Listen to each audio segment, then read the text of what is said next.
मनीषा गौर, गुड़गांव से। आज के समय में हर व्यक्ति कुछ ना कुछ उलझनों में उलझा हुआ है।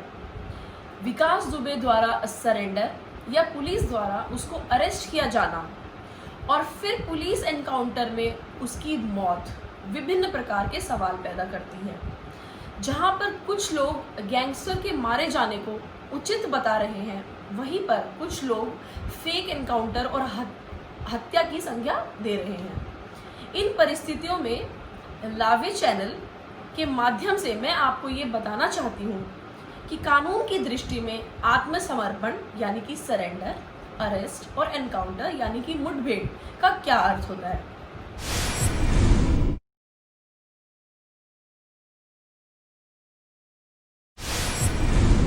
जब कभी किसी भी व्यक्ति के विरुद्ध कोई क्रिमिनल केस दर्ज होता है तो कानून के अंतर्गत उस व्यक्ति द्वारा अपने आप को पुलिस या न्यायालय के सामने पेश होना होता है।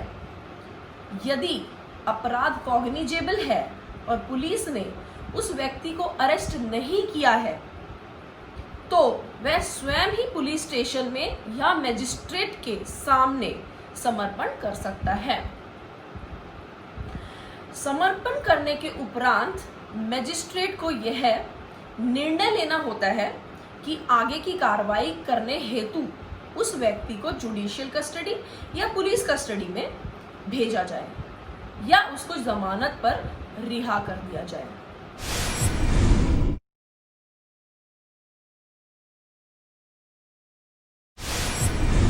किसी भी कॉग्निजेबल ऑफेंस में पुलिस को बिना किसी वारंट के अपराधी को अरेस्ट करने का अधिकार होता है। यहाँ यह बताना भी बड़ा ही आवश्यक है कि अगर पुलिस किसी अपराधी को अरेस्ट करती है तो उसको 24 घंटे के अंदर मजिस्ट्रेट के सामने पेश करना होता है। यह अनिवार्य है। किसी भी अपराधी को अरेस्ट पुलिस द्वारा, मजिस्ट्रेट द्वारा या आम जनता द्वारा भी किया जा सकता है। जब कोई अपराधी न्यायालय के सामने सरेंडर करता है तो मजिस्ट्रेट उसको अरेस्ट करने का आदेश पास कर देता है। इसी प्रकार यदि कोई व्यक्ति न्यायालय के द्वारा भगोड़ा घोषित कर दिया जाता है यानी कि प्रोक्लेम्ड ऑफेंडर घोषित किया जाता है तो उसको जनता का कोई भी व्यक्ति अरेस्ट करके पुलिस के सामने पेश कर सकता है।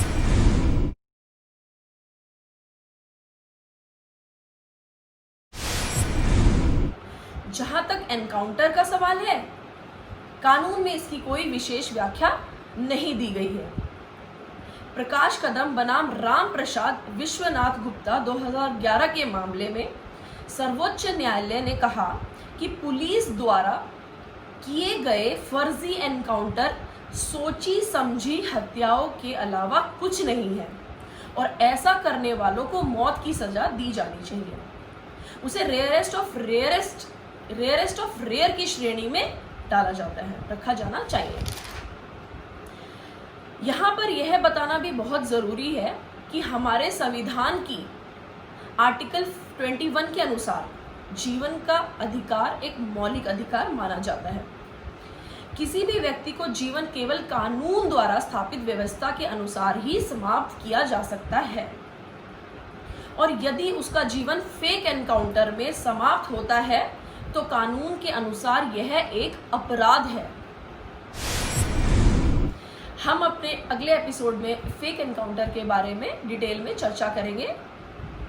इसीलिए आप हमारे लावे चैनल को लाइक, सब्सक्राइब और शेयर करना न भूलें। धन्यवाद।